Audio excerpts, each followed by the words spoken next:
ঈদ উল আজহাকে সামনে রেখে ব্যস্ত সময় পার করছেন কামার শিল্পীরা। কামার পাড়ার টুংটাং শব্দই বলে দিচ্ছে কোরবানি ঈদের আমেজ লেগেছে। সকাল থেকে মধ্যরাত অবধি চলছে চাপাতি, দা, বটি, ছুরি তৈরি ও শানের কাজ। যশোর শহরের বিভিন্ন এলাকা ঘুরে দেখা যায় কামারিরা এখন ব্যস্ত সময় পার করছেন। লাল আগুনের লোহায় তাদের পিটাপিটিতে মুখর হয়ে উঠেছে কামারের দোকানগুলো। টুংটাং শব্দটি এখন তাদের জন্য এক প্রকার ছন্দ। শহরের বিভিন্ন দোকান থেকে লোহা কিনে সেগুলো আগুনে ফুরিয়ে দা, বটি, চাকু, চাপাতি সহ বিভিন্ন জিনিসপত্র তৈরি করা হচ্ছে। বর্তমান সময়ে আধুনিক যন্ত্রের প্রভাবে কামার শিল্পের দুর্দিনও চলছে। তবে প্রতি বছর ঈদ উল আজহাকে সামনে রেখে জমে ওঠে তাদের এই হস্তশিল্প, যা চলবে ঈদ উল আজহার দিন পর্যন্ত। যশোর শহরের মনিহার এলাকার কামারপট্টির কামারদের সাথে কথা বলে জানা যায়, সারা বছর তেমন কাজ না থাকলেও কোরবানি ঈদকে সামনে রেখে তারা প্রচুর ব্যস্ত থাকে। সকাল থেকে রাত অবধি ব্যস্ততার ভিতরেই থাকতে হয় তাদের। তবে আগের চেয়ে কয়লার দাম বেশি হয়, লাভ কিছুটা কম হচ্ছে। আমরা যে মাল সব তৈরি করতাম, এইসব মাল এখন বিদেশে ইম্পোর্টে আসতেছে। তার কারণে লোহা লক্করের দাম কোনো নিয়ন্ত্রণে নেই। আজকে একদম, কালকে একদম। তারপরে জিনিসপত্র কোনো নিয়ন্ত্রণে নেই। কয়লা কাঠি লোকজন পাওয়া যায় না।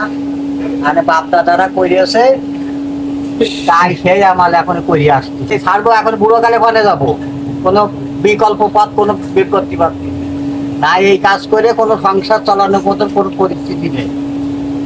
এই অবস্থায় আছি বাবা। এখন আছে সবাই বসে আছে, কুরবানির কাজ করবো। হ্যাঁ, এখন আমার হয়তো কম আছে, আরেকজন হয়তো তখন বেশি আছে। আর তারপরেও এইসব মাল তো বিদেশে তো আসতেছে, ইম্পোর্টে আসতেছে কোম্পানির থেকে।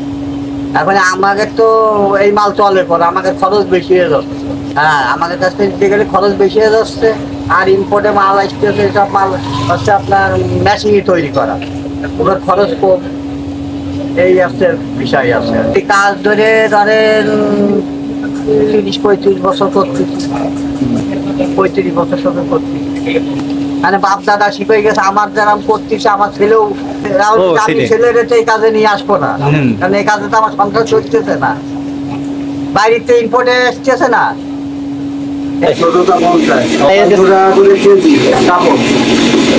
আর নতুন চুরি 250 টাকা ফাইলের চুরি, আর 200 টাকা আছে স্ক্রিন চুরি।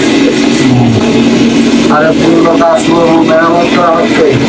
কোনো ইনকাম নেই, কোরবানির সময় ইনকাম না, সারা বছর তো কাজ হয় না। না, যদি খাবারের 10-15 দিন আছে।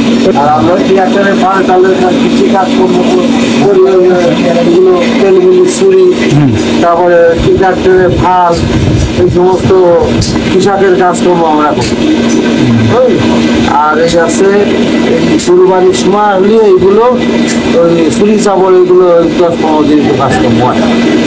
তাতে যায় লোকজন খাড়াই করে আছে 70-80-1 লাখ টাকার মতো কাজ করি, আছে থেকে ঘুরে দেওয়া 10-20 হাজার টাকা লাভ থাকে আমরা।